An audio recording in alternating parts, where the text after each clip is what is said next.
Welcome back, everybody. This video is, as you were from the previous videos that I've done, if you watched it, I acquired the F2 dual laser from Xtool.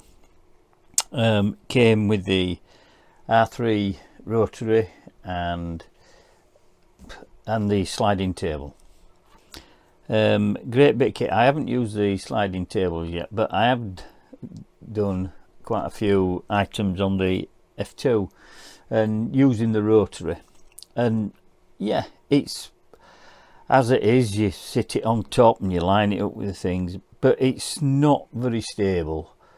I found that when I put a rather a long tumbler to engrave, well, I had 4 of them actually, and when I pushed it back I realised where I wanted the pattern,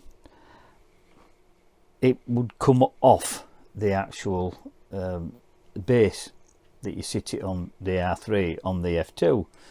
So yeah, so I put a spacer underneath to stop that, and I just didn't like that. So, and there's various other reasons, you know, that other people that I've been reading about said it sometimes a little bit haphazard, and you can't, you're looking to see when the centre is and everything else to line it up. So I thought I'm going to make myself a jig. Now I'm going to do this on the CNC, the 4040, and it's going to be made out of MDF. Now reason I'm doing this is because this is what I want to make it out of.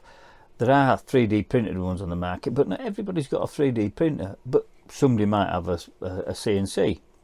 So I thought I'm going to do it that way. So what I'll do is I'll show you on Aspire, on the setting up of the program, the toolpath. Then I'll show you machining, and I'll show you the finished item. Now what I'm going to do is, I found it better actually sitting the F2 base over the actual R3 base.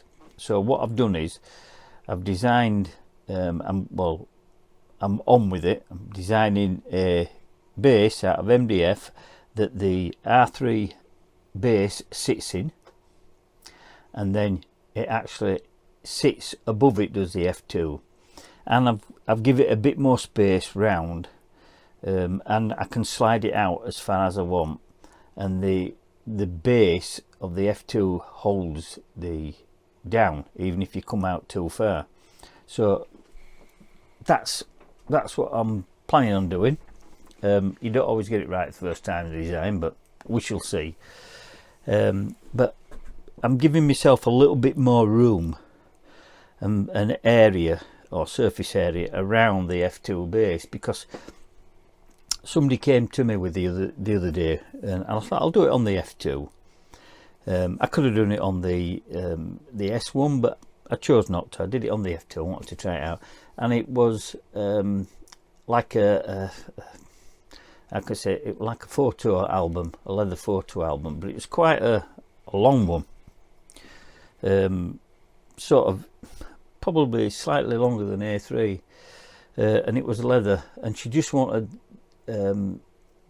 like a picture and a motif, just lightly engraving in. Well, I've done quite a few wallets, so I know I knew what type of leather it was, and I knew I could do it.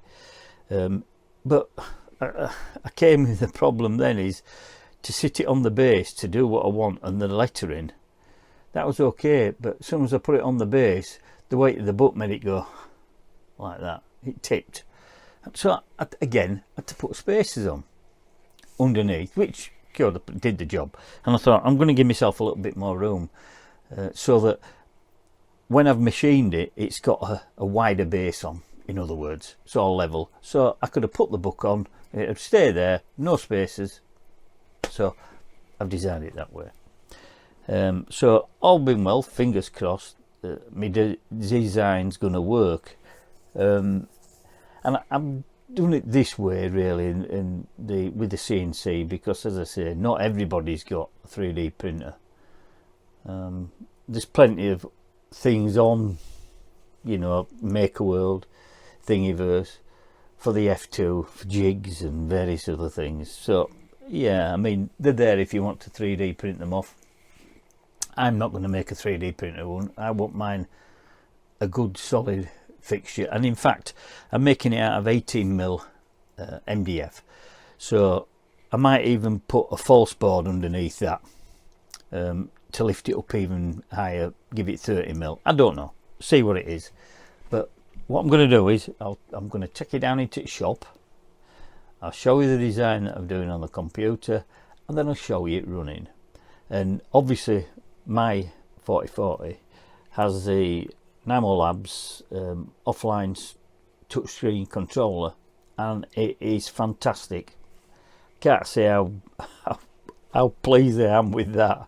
It's got the 800 air-cooled VFD controlled spindle, which is brilliant. It just does. I don't even run it up at full RPMs.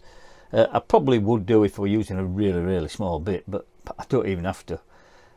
It's really good. It doesn't overheat, and I've stopped the dust getting in, being repeated. I put a little filter on top, which you'll see in one of the videos if you watch it, and it's got its own control unit in its own case with a fan in that filters the air through it. I can alter the speed on the fly. You know what I feel about working from linking it to a PC.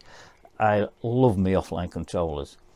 So once I've designed it, I put it on the little memory chip, micro SD card, pop it into the offline controller I have now, and I work it from there. And the beauty about that is, and I'll show you how you install the program, the toolpath, and then you run it. Touch off various aspects of the touchscreen controller. And the other thing is that if once you've imported the file on that unit, you can just run it, start, and it'll run the program. But you can generate toolpath graph, and if you do that and click on map, it'll bring the screen up and it'll show you what your toolpaths are, and it'll show you the machine doing it. I don't always bother with that, but I will show you it. I'll show you it with and I'll show you it without. I'm not particularly bothered. I know that when I've done a program, if it doesn't go right, it's my fault. I haven't done the program right or the setting up right, so I'll go through that. I also work with the, as you well know, with the MPG on it, and that is fantastic. They both work so well together, moving it about and when you want it to touch off. The one thing I'm going to get, and I'll show you that when I get it in future, I'm probably waiting while the prices come down a bit much. I did the touch off probe and I put it on a plug, which is fine. It works a treat. I don't mind that. But you've still got leads, you've still got to plug out on that. So what I'm going to do is, if I can, I'm going to purchase the wireless one. I've had some good feedback on it. So when I'll get it, I don't know. They vary between from SainSmart £59 on to Nimo Labs do one. It's virtually the same, £49. It's a tenner difference. So whichever I get, I don't know yet, but I'll do a video on it once I get it.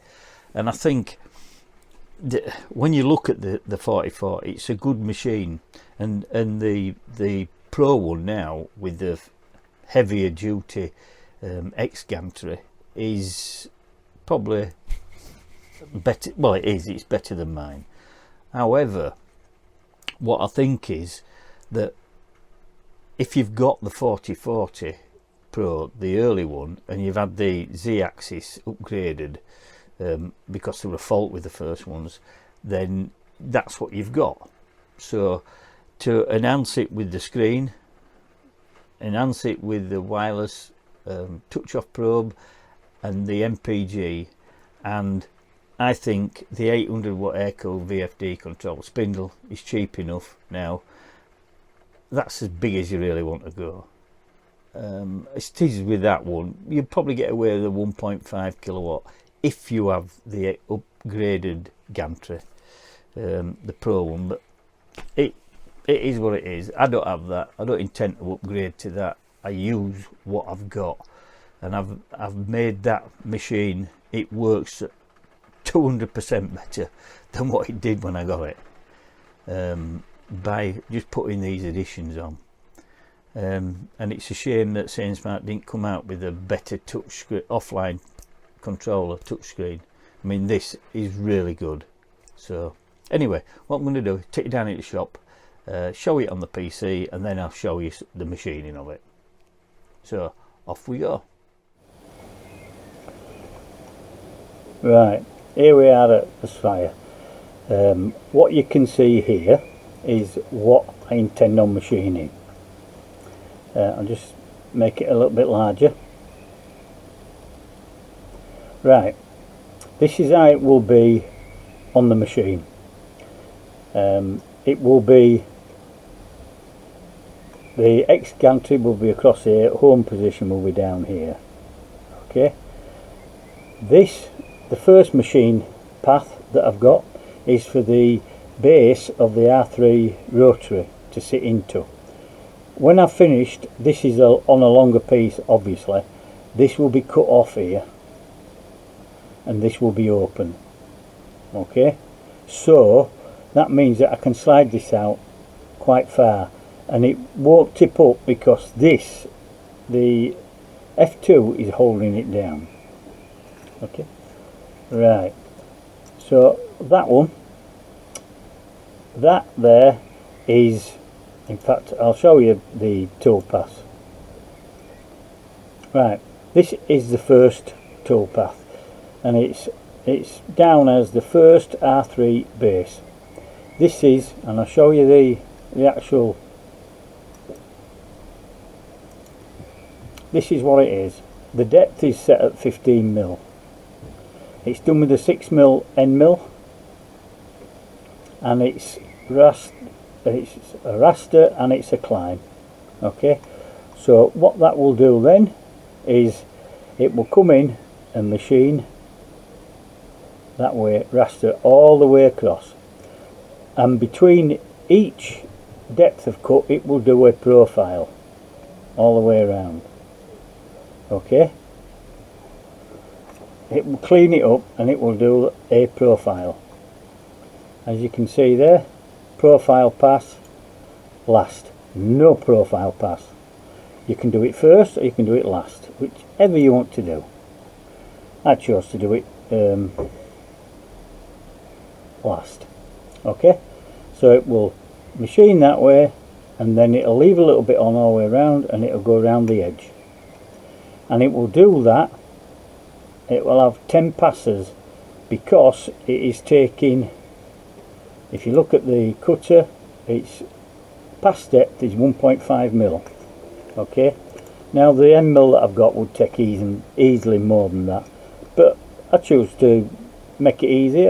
I'm not rushing the job, so that's what I chose to do. That is the first tool path. Okay, they will load it onto the chip and into the offline controller, and I'll show you that, and I'll show you the machining that's been done, and I'll show you it finished. Right, I'll click off that one. Then you've got the second F2 base. That is cutting out the base. Now if you remember, this has already been cut out to 15mm depth. This one,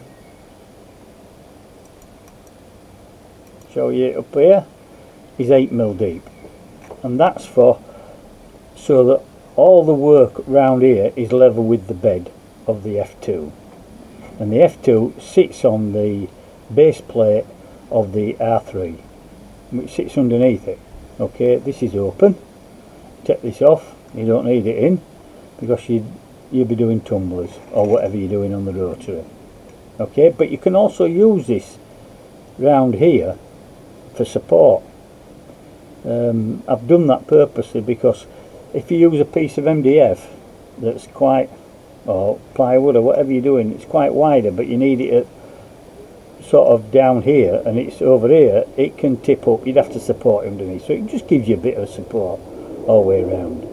So that is doing it the same, rastering 8mm deep, and that's 6 passes.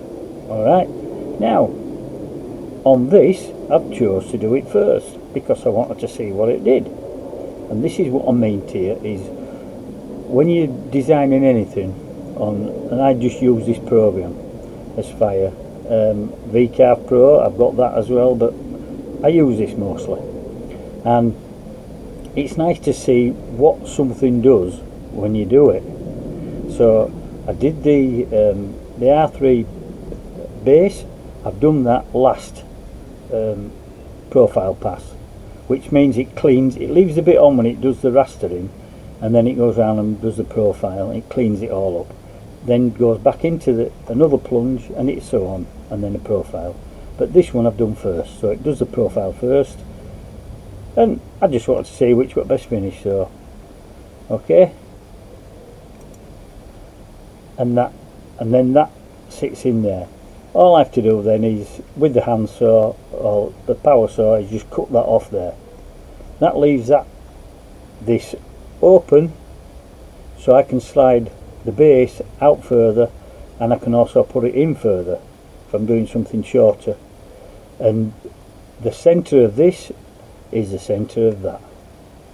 Okay, so if I put a tumbler in and it's square on, then I know the lasers are central to whatever I put in there. Alright,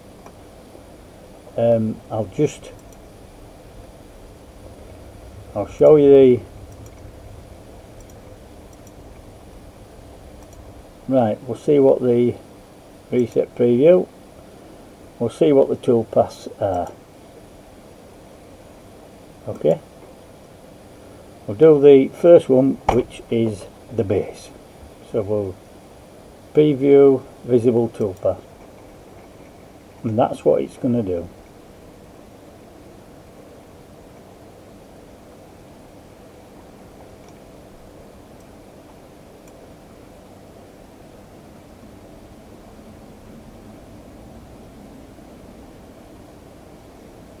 You can just see it there, it's doing the profile. Watch it.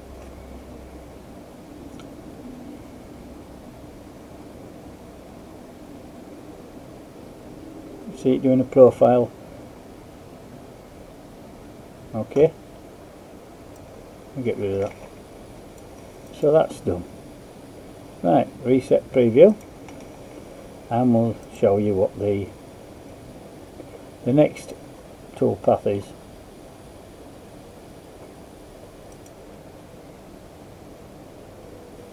And that's it. Okay, so, and when you see that and that together, that's how it is. Go back onto the 2D view. Right, you can see the paths on here where they are.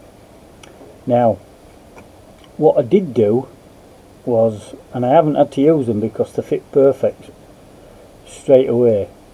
I knew the tolerance was, if anything, were going to be tight. So what I did was, I'll just click off here, I did a toolpath that was a profile toolpath, not a pocket one like these were. These are all pocket toolpaths. I did a profile of the outside of each individual toolpath, and I created them, and what I did was I created them as a profile. So if I machined this and I found either one was tight, then all I have to do is run the profile for whichever's tight.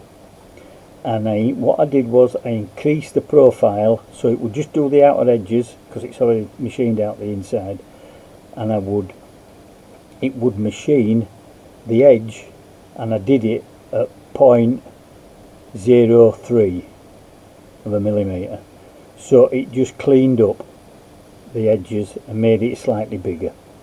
And I could do that if I had to, but fortunate for me, they fit first time, so I was more than happy with that.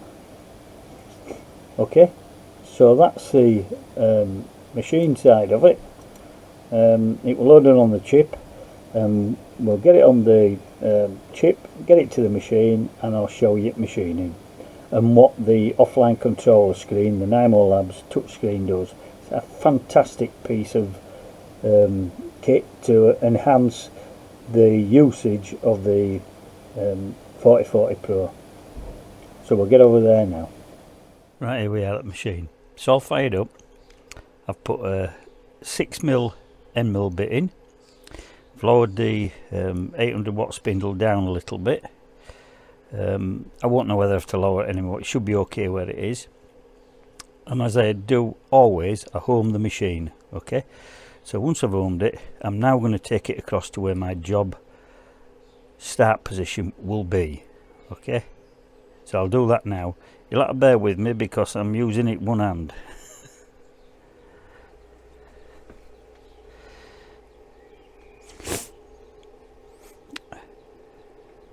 Go to the x-axis and I'm going to move that over a little bit to roughly where I think it is. You can see that. Okay, y plus. It always goes away from 0, it goes plus. Roughly where I think it's going to be. And then if you remember, I printed these off. You can see those. I did it in an earlier video, and that is a 6mm corner point. Now the wider the cutter, if you're going from the corner, which I am there, not the center, if you're going from there, a pointed or a small ball nose bit or tapered ball nose, you'll get the center there, you'll get the corner quite easily. However, with a 6mm or anything bigger, you'll find it difficult. You only roughly guess where the center is. But what I do is I put that on the corner there, and then I will lower it down into the hole, gently into the hole, until it's just clearing all sides. I know it's on that corner. Okay, so what I'll do is I'll take it a bit closer and I'll do that now. That's not bad for the y-axis. Go on to x. I think that wants to go back a little bit more.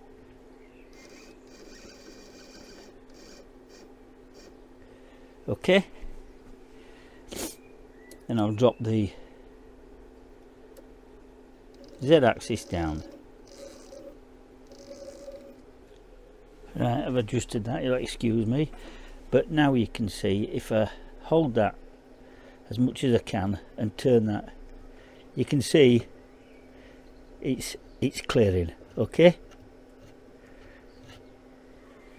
alright, so that's, I know that's the centre. What I'll do then is bring the z-axis up.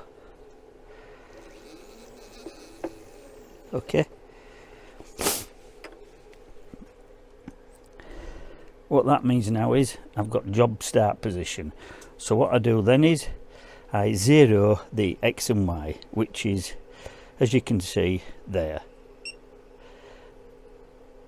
and there. Okay, now if you look to the right there, that's telling me that it's off center from the home position, and that's the coordinates. Okay, so I've zeroed, job zeroed. I've made a note of the coordinates for there so I can go back to it at any given time. Then what we do now is we touch off with the probe.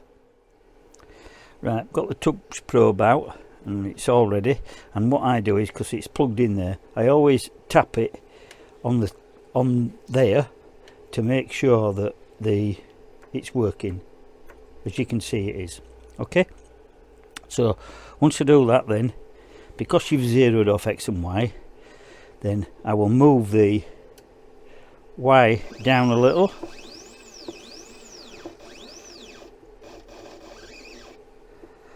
and then the x across to the surface of the material. Okay, then put the probe underneath, clip on, and then I will touch off. Now people have commented me, say, well, won't it start from there? No, it's already got the coordinates in there for the zero position, so for the job, because I've zeroed it off. So what will happen then, is it will, once I commence the program and start to run, it will go back to the 00 position, the job position, and start from there. Okay, so you don't have to worry about that. So now I go down to here and I do the probe. See the probe going down?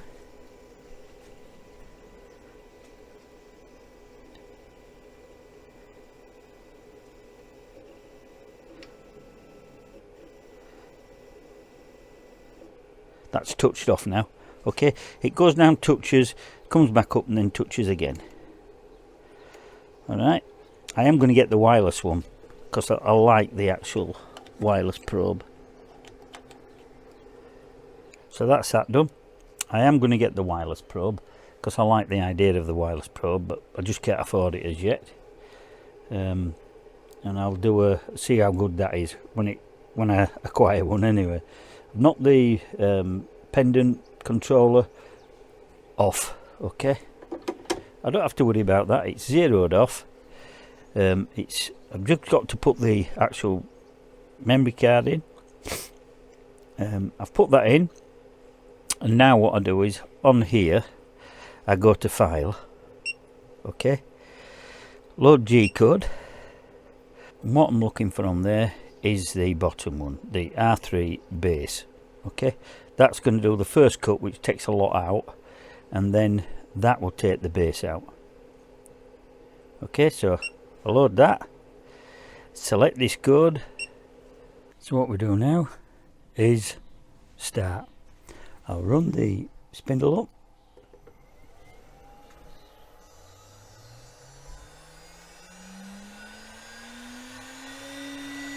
and start.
And as you can see, cutting quite nicely. It's doing this is the first cut. It's 1.5 millimeters deep each pass. But the beauty about it is I can, if I want, increase the speed on the fly.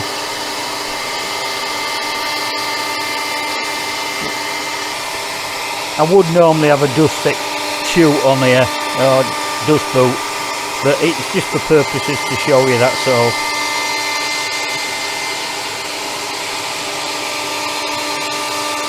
It's about a 40% passover.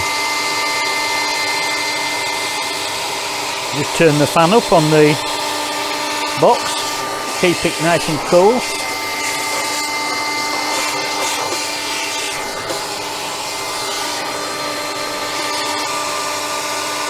I mean, this 800 watt spindle is a breeze. It's running at about 3/4 of the RPM that it can run at.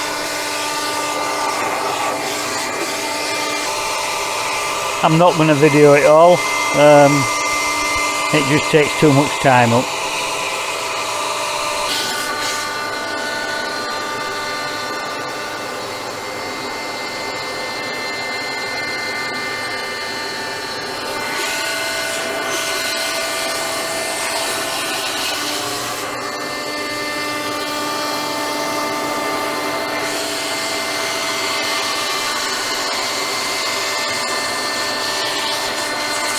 Done a profile cut, and it'll go down again, cuts a bit more, and then it runs that and cleans the edges up. Programmed it in to do that, because when you're using a round cutter and you're wanting perfectly straight edges all the way around in the pocket, then you will always get, where it overlaps, a little peak on either side. So to get round that, you make it do a pass round the outside. I mean, there will be different ways of doing it, but this is how I've done it anyway. So we'll leave it at that until we get further on in the job.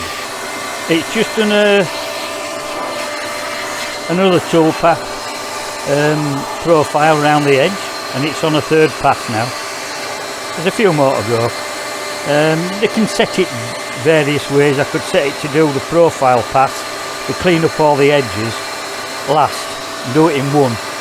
But I like to see what I can get the machine to do. Try different ways. It's only where you learn how to program the machine. I'll take you over to the screen, and where you can see that load G code, you'd load it, and then what you would normally do is generate a toolpath graph. So when you go up to the map, it would actually show you the graph of all the toolpaths, okay, that it's cutting. I don't bother to do that every time. I know it's going to do it, but I'll show you what I mean on the next one, when I want it to generate the toolpath graph.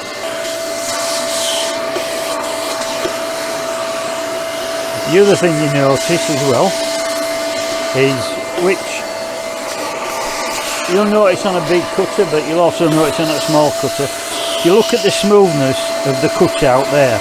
There's no ridges, because the machine's been trammed, which means it's exactly vertical in every direction to the base. Okay, you would get lines, ridges in, because it'd be at an angle, but there isn't. And now what it'll do now is come back up and do another profile pass. I just love watching CNC machines work. See, it cleans that up, because if you look closely at that edge there where the back end is, it's rough, so it's left it a slight proud in order to clean that up. And if you look at the pass now, perfectly clean.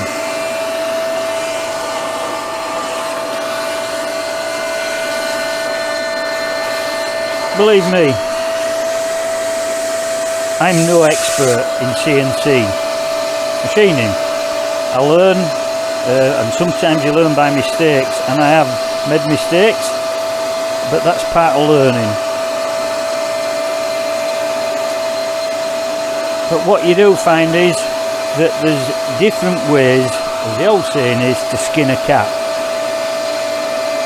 The machining that it's doing today, I could have done it a lot differently, but I wanted to test what I could get the machine to do. I wanted it to go raster like it is now, the pocket out, because this is a pocket. On Vectrix as Fire, it's called a pocket, and I wanted to see what it'd be like for lines inside. As you can see, it's pretty smooth.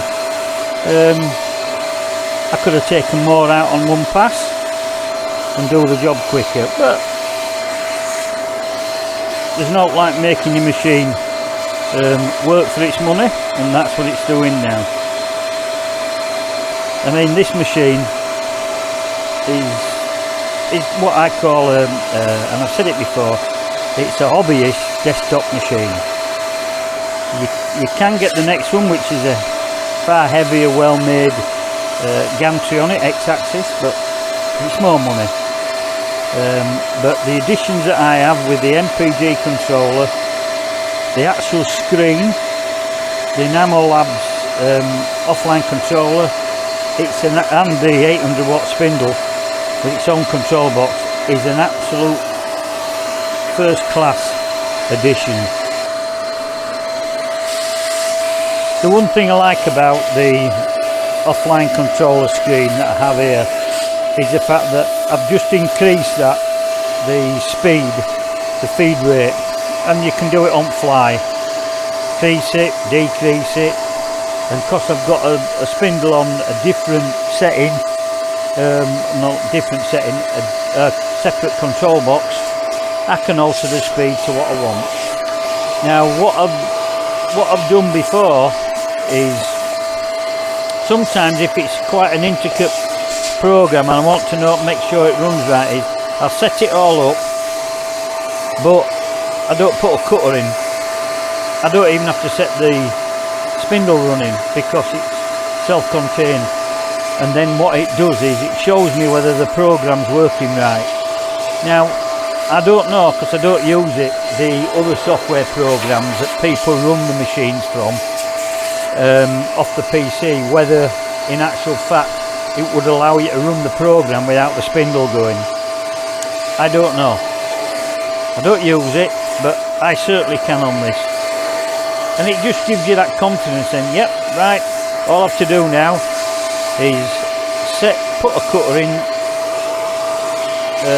touch off, run the program, because I know it'll run it. And the beauty about when you're self-contained is I'm not attached to that PC. This machine is not doing anything with that PC whatsoever. It's solely running from that offline controller. But that's how I like to run it. And I do appreciate not everybody can afford an offline controller, but at 130 odd pounds, I don't think it's bad at all. When you pay for the one from SaneSmart, which is pretty basic, it did the job, but it's pretty basic. And I kept getting whiteout screens. And I've had some, I did a program the other week, I think I showed you with the dagger, if you want to watch that video. I run it and run it and run it, the machine. It run for hours. I did one on the SaneSmart offline controller with the whiteout screen. It still continued to do the program. It run it and stopped, and it finished it, but you couldn't say anything. But this, you can watch everything, and I'd be able to watch the G-code, the path of it all and what it's doing next. But you've got to generate the toolpath graph, and I don't bother all the time. But as I say, I will show it on the next one.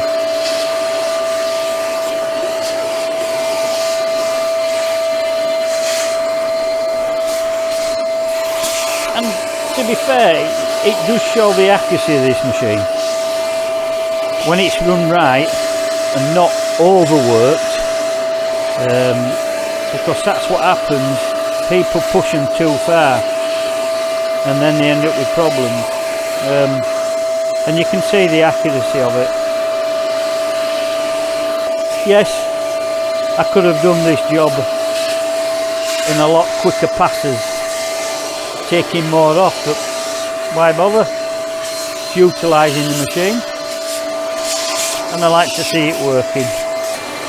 Now you can see that's a close-up of the bottom. There is no ridges whatsoever. So, and it's cleaning up the exact same profile every time. So the machine is accurate. It's a lot of the time it's how you choose to use it. One chap was messaging me the other night, and he says he's working from a laptop, and it's dropping out now and again. I said, well, I can't help you what's causing it. But the problem is that I work from offline controllers, so it's just how I like to work. Now this is on the last pass. It's on 99%. So it'll run this and then do the profile, and then I'm on to the next toolpath. But I don't combine the toolpath in case something's not quite right. It doesn't allow you to alter that toolpath then, so I always run them separately.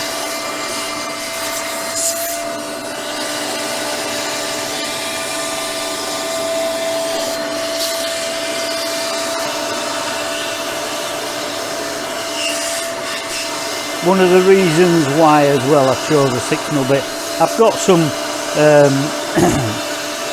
7mm and 1/4 inch shank cutters that stepped up to like 10 and 12mm and a little bit more, but not everybody will have those sort of cutters, but some will have 6mm or slightly smaller, so I'm just showing you the number of passes that it can make.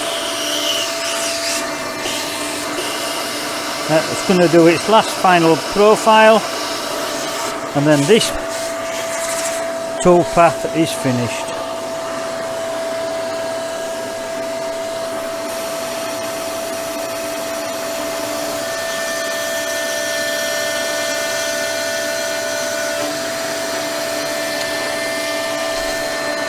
That little vibration that you feel, that you hear there, when it goes into corners, is because the cutter is gone beyond the cutting phase. So what you hear is a slight rub from the actual shaft. There we are, job done.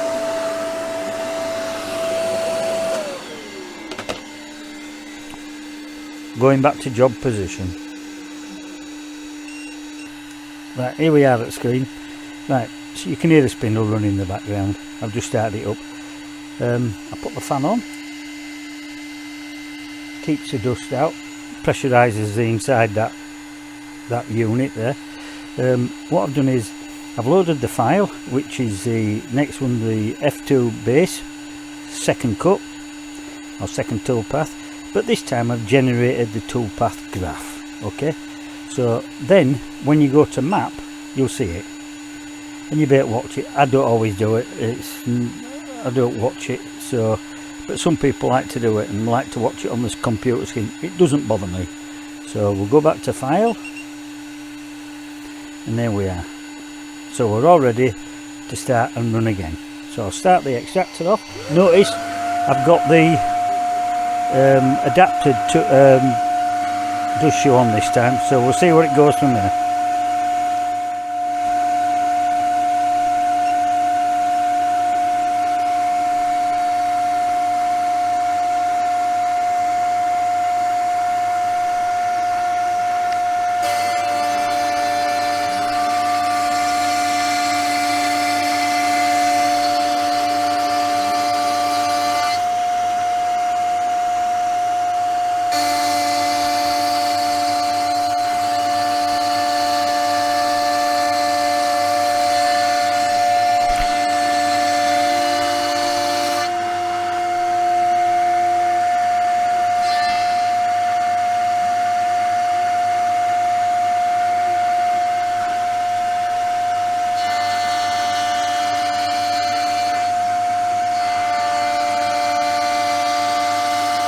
Doing the same as it did before.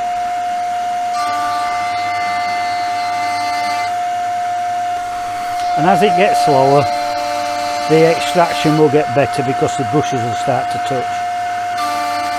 Okay, so we'll leave it to run and we'll come back shortly. Right, here you are now. It's done one pass and it's doing the next one. Now as you can see there, the closer it's getting with the brush and the dust chute there, that it's actually picking it up now. You can see it drawing it up, and as it gets closer it will, and you can see in here some of the dust, so it is collecting it. You're getting a lot because of it's coming out of here, because it can't pick up on that. But we'll let it carry on and see what it's doing. If you look at the screen, 28 minutes nearly gone, that's the time. 61% done, so not doing too bad.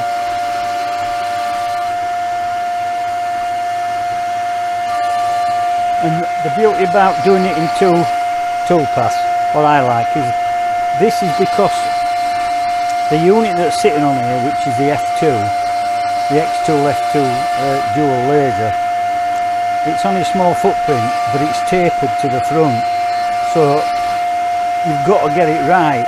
But I know that I've got basically the shape right, but it might be a little bit tight. If it is, then all I have to do is run a profile path round that by X amount of 0.5 millimeters, and it just gives it that play. And I can just run that toolpath again, because it'll go back to job origin, and all I do is just take the chip out, put the new profile in, and off we go again. And you can see now it's picking up a lot better, because the dust shoe, the brush has got closer to the unit, or to the worksheet. I'll leave it to go a bit more now and we'll come back to it. Right, it's coming up to finishing this and the last toolpath. As you can see, it's 99%, 51 minutes 46 seconds. Putting a bigger cutter in, I could have got away with a little bit quicker or more on the pass rate, but it is what it is. I believe in working the machine not to its limits, but within its limits. I'll give it a good vac off, and it's never faltered, that's never faltered, and the machine's never faltered. So yeah, that'll come back to job origin now. Job finished. So we'll give it a good vac off and then we'll see what it is from there. Right, here we are, finished product. It has to be cut off there so that this part's open here. Okay, this will be set, this is going on top of another piece of MDF. Alright, I want at least 32 mil high. Okay, gives it more stability, just my choice. This fits in like so, so this will enable me to slide it that way and out past. Okay, and then I'll show you with the F2 on top.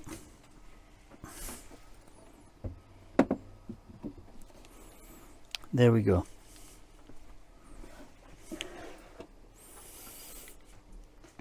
So once that's cut off, I'll clean all the edges up, take the sharp corners off here, and it gives me a bit more. I can put something larger on here and it gives me a bit more support all the way around. Take the plate out, and in fact I'll do that now, show you.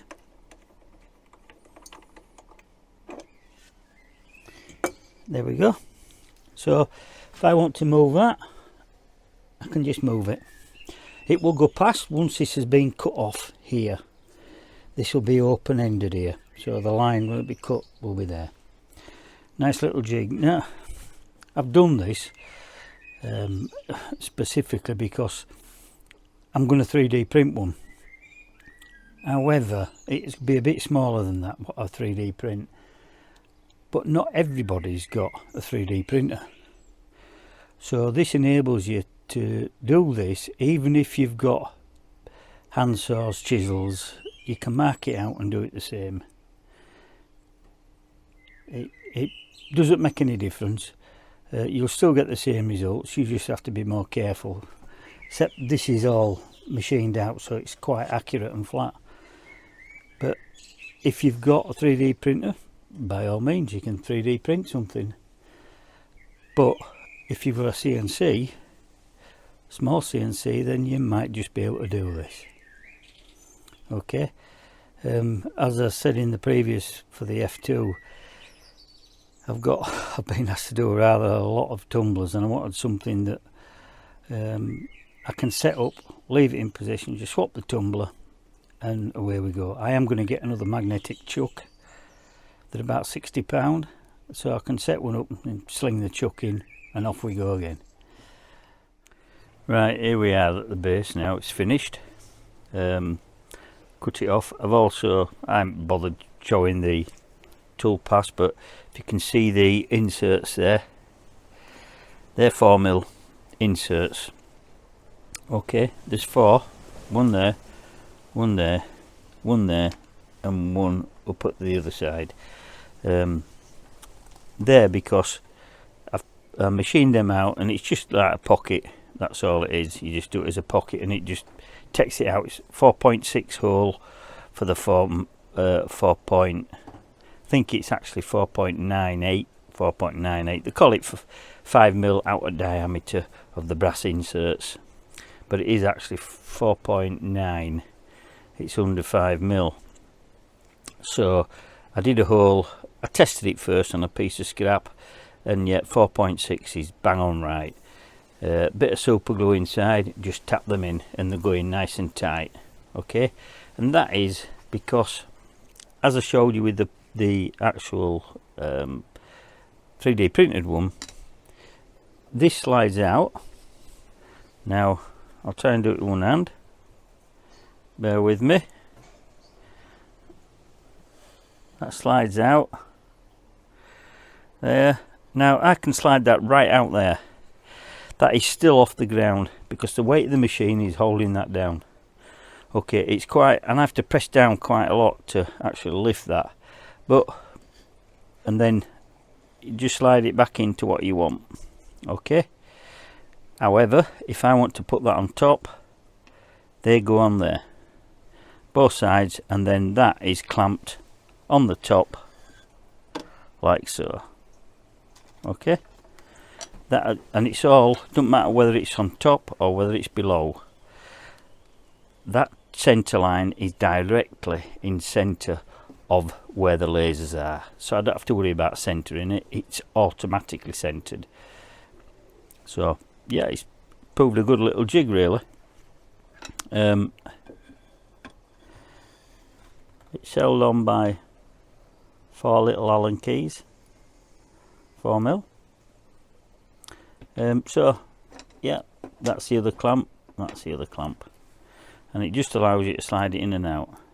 But this is what I wanted. I was going to build it up even further, put another piece underneath, but no, I'm going to leave it as it is. It's quite a good jig, and I've got the others if I want to use it, but predominantly this is going to be the main go-to one. And if you can see, I've got wider base here at the front, and it goes out at the sides, so I can actually stabilize an item that's quite large. So it's pretty good. That I've just put these on to show you. You can see now I can slide in as far as I want on the top, or I can come out as far as I want. There's no sloppiness in it. It's not falling down at the tilting down at that end. It's actually fits perfect. Okay, so I can do quite long tumblers. Right, here we are. We've got a project on. This is a cup I'm doing. It's for my daughter, is this. Now you can see the jig that I did, how it's sliding underneath, and because I've got it underneath as well, so and the handle does clear because I've taken the base plate out. Alright, so I'm fine on that. It does clear the sides, so I can use it like that, or I could put it on top with the clamp rails on top. Now I don't know if you can see the lasers, but it doesn't matter what I do now. That laser is bang on in the center of here, so I can pull it out in and out where I want. I can knock the machine, it doesn't matter because the machine's sat where it is, and this is in the groove at the bottom. Okay, so it's pretty simple, pretty straightforward, even if I have the clamps on top. And as you can see, for the focusing there, it's now I'm restricted to the handle there for the I can get a full swing on there with that cup, but if I had to use a wider, I had some wider mugs, well they were big water bottles, they just wanted initials on them, that's all. I did them, but they had like a handle on that I couldn't remove. So, but I did it. I just put it on to one side, and when it engraved it, it did it exactly where I wanted it, and it missed the handle. But of course, the taller this is, and you can see now, there's only not much more to go for focusing. So if I didn't have had this base where it sits underneath, then on the wider tumblers that I had, well, you can see the limit of the focusing. It does take a rather large diameter, but you're nearly there to the maximum. So by sitting it on top, it brings it nearer to the focusing. So a larger diameter, so you run out of focusing, or you could run out of focusing. So if you put it underneath and sit it on top like that, then it gives you a little bit more focusing. You can see how it's set up. This is what I'm doing in the program. It's all set up. All the parameters on the side are set up. It's a question now. I've framed it, but I will show you it framing to show you what it does.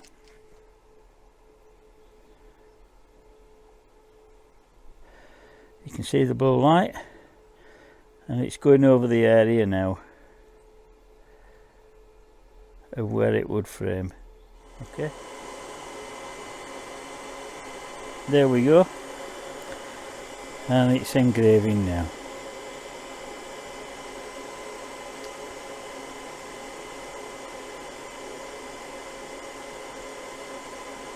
I mean, the actual speed of it's really good, but I can actually knock this now, and I'm knocking it now,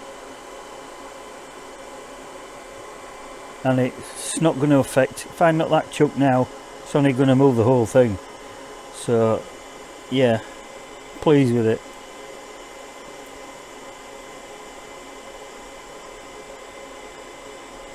For smaller items, diameters, you can sit it on top and use the clamps, but I think for this, I did the 3D printed one, as you well know from the previous video, and I showed you that, and that works absolutely fine. Just to show people that if they've got a 3D printer, they can do it, and the F2, but if you've got a CNC and no 3D printer, they can do it this way. I will show you it finished.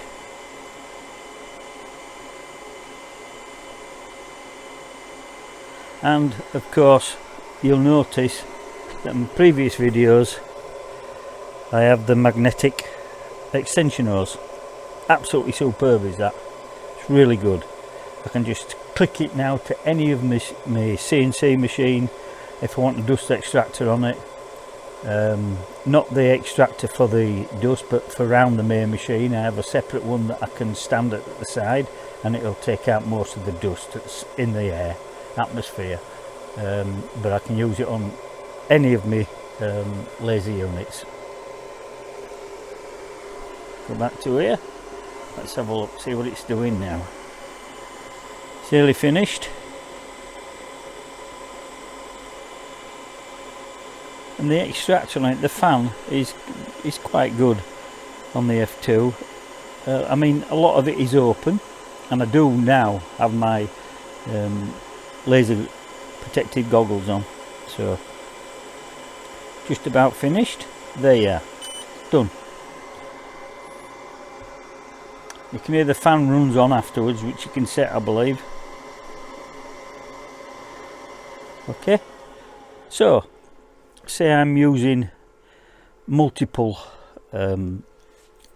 cups now, and I want to engrave a few more of these.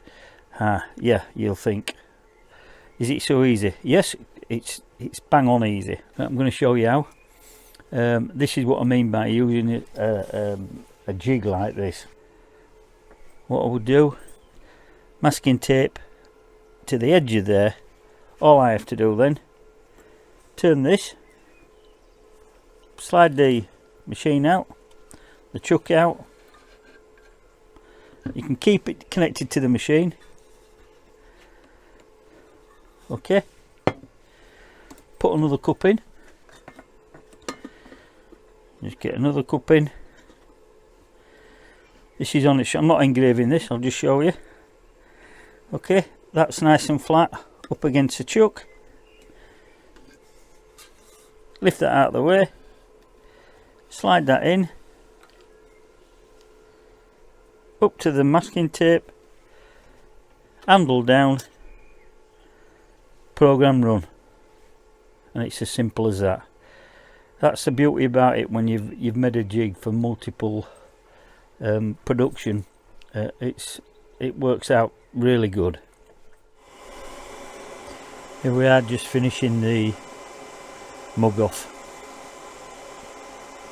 The software is so easy to use. I will show you the finished item. There you are, done. There we are. Okay. The other thing to remember is I've created this for the measurements of the Ra3 Rotary, which is the new one with magnetic chuck.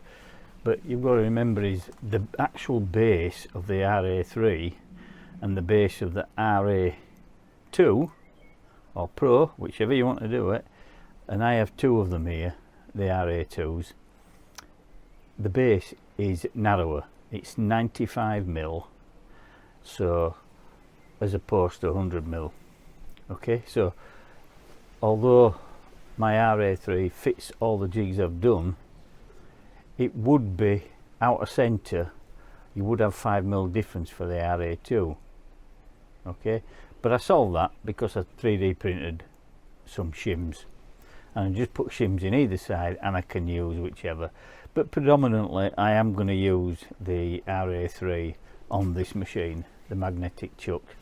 I think it's brilliant. I am going to purchase another magnetic chuck. They're about £60. It just makes it easy when you're swapping and changing it, especially when you're doing an awful lot of water bottles, and I suspect some more's coming. But I use the Ra2 predominantly on the S1 and the D1, so it doesn't make any difference. But I did print some shims off so that you can use either, what you want to do. Okay. Well, that's it for this video.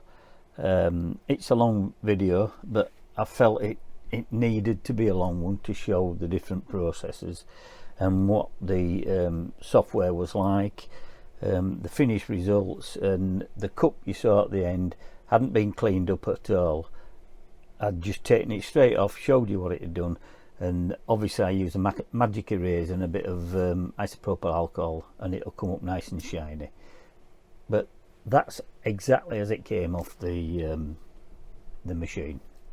Watch the video on the 3D printed F2 jig for the Ra3. You'll probably find it quite interesting. Don't forget, like and subscribe. Don't cost anything, but it does help my channel. And I will be putting another video out. Don't know what the subject is. I've got a lot of things in my head going round that I want to do some videos on, but let's see what comes along. So until next time, everybody, you be safe, be careful, and bye for now. Bye.